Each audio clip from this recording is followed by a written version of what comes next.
And that was a huge learning curve for me because that was one of the first things that I'd done. And you know, it's a tough job on Shortland Street. You know, they're working so fast, 20 minutes a scene or thereabouts, and you've really got to have your shit together. To be honest, you've really got to have everything quite tightly wound to be able to survive there. The people that are there day in, day out for years, they get such a flow on with, you know, line learning and regurgitating these lines and chewing this material out. But if you go on there as a guest character, it's incredibly hard. You know, you've got to, it's like hitting a treadmill at full speed, and you have to keep up. And it's a really tough thing. It was too hard for me. If you look back at that, I was awful. It was just tough. Street Legal was the last time that I was here at the Hilton on a balcony, and the last time I was here I actually jumped off and splattered myself on the pavement down there, which is much better to do a fake version of than a real version of, I'm sure. And I don't want to do it again. I'm getting vertigo just thinking about it. And it was a huge amount of fun. It was great. I wasn't there for long. I was only there one episode, and as I said, committed suicide and I was out. But I got to kill someone with a knife as well, so it was fun. Todd van der Velter actually was the inspiration on the part of Rachel Lane to create Outrageous Fortune. So, you know, even in those early days, she decided that because of what happened in Mercy Peak, she wanted to make a show about a white trash family who were criminals. And thankfully, for some reason, she wanted to keep me involved. So, you know, I was already had a little foot in the door by the time that came around.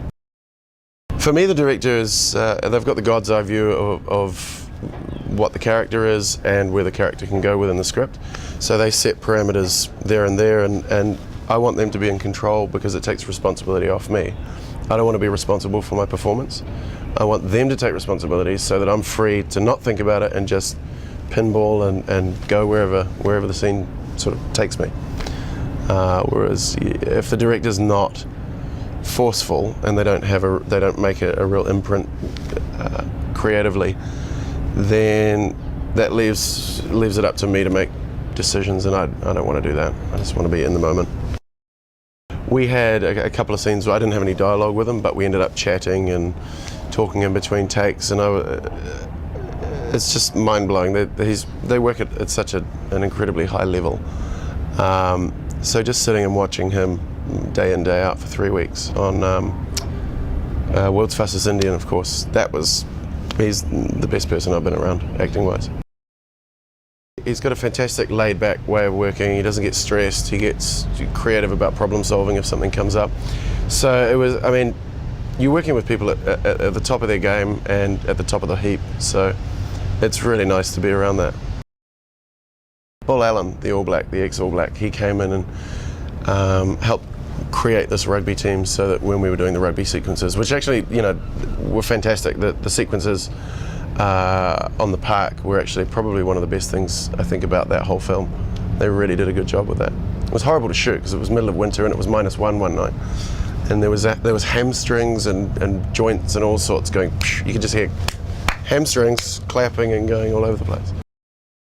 Brad McGann, the writer and director of that, was amazing. He was one of the best directors that I've worked with. He was so inclusive in the creative process, and he was asking questions about other characters' trajectories and about the script in general. You know, he made everyone feel like there was such a huge collaborative force in the making of this film.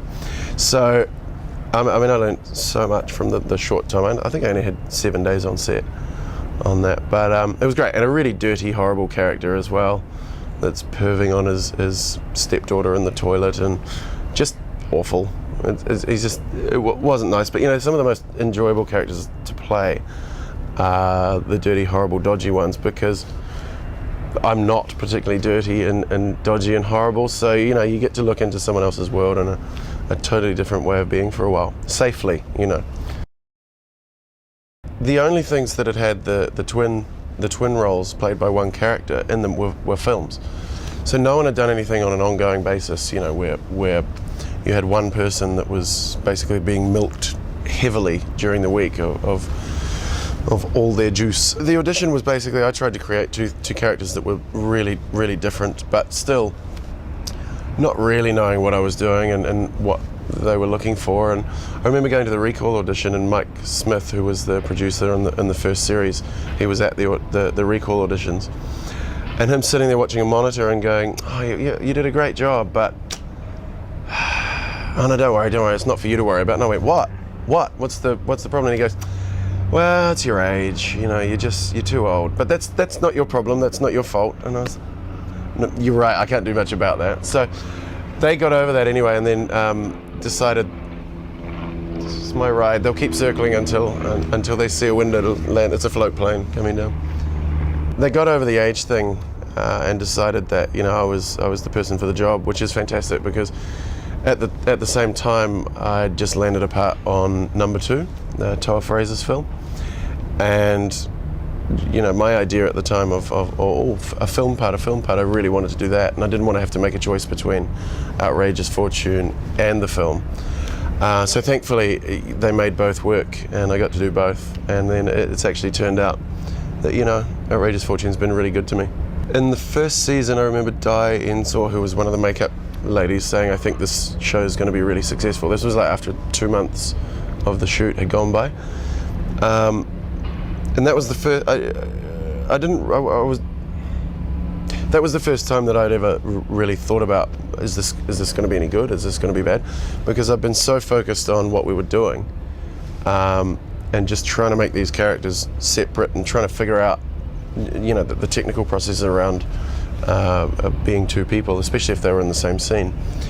As was everyone. So it was very much, we were focused on the process as opposed to the result. And then when the result actually started getting results, I was surprised. I never thought it would go past. I never entertained the thought that it could go past one series. It just didn't enter my head. And there we are 6 later, bidding it farewell. Both characters are really enjoyable to play, but for different reasons. Van's very loose, and I improvised a lot, and Rach and James hated me because I'd go off script and change their lines a little bit, just to keep it fluid and keep it really in the moment and really fresh, which was fantastic. You know, it was really loose, and the character was really loose.